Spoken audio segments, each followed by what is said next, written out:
Bonjour tout le monde, bienvenue sur la chaîne. Hier, c'était un match très attendu, le Maroc face au Mali, un duel qui devait nous donner une vraie idée sur la préparation de nos Lions de l'Atlas avant la CAN. Résultat final, un but partout, les deux marqués sur penalty. Mais au-delà du score, ce match soulève pas mal de questions, et on va en parler franchement. Un match tendu, dense, et pas toujours maîtrisé par notre équipe. Le Mali a montré une belle intensité physique et une organisation solide. Le Maroc, lui, a eu du mal à imposer son jeu collectif, surtout dans la construction et dans la créativité offensive.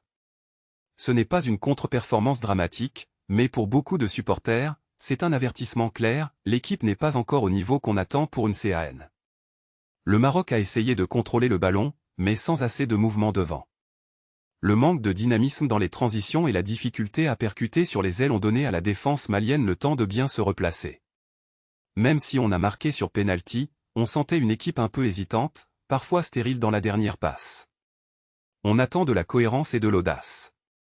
Le talent, on l'a, les joueurs, on les connaît, Hakimi, Ounahi, Brahim Diaz, mais il manque parfois ce petit supplément de créativité et de vitesse dans l'exécution. Beaucoup de supporters aujourd'hui demandent à Walid Regragui d'être plus intelligent dans sa gestion tactique. Pas dans le sens d'un jugement sévère, mais dans l'idée d'adapter le plan de jeu à chaque adversaire. On a la profondeur de banc pour varier les systèmes, pourquoi ne pas oser un 4-3-3 plus fluide ou un 4-2-3-1 plus vertical selon la défense en face? Le sélectionneur doit maintenant montrer sa capacité à évoluer, à surprendre.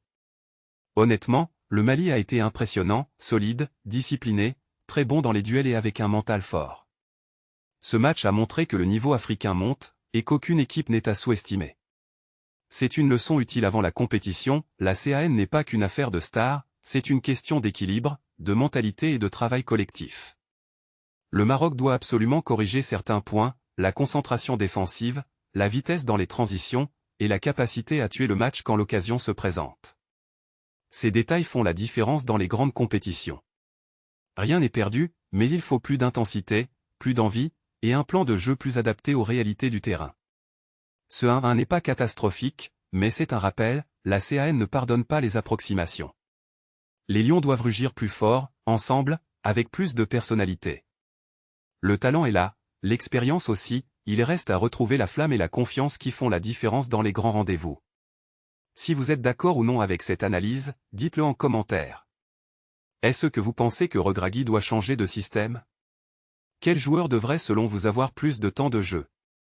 Abonnez-vous, partagez la vidéo, et restons unis derrière notre équipe nationale.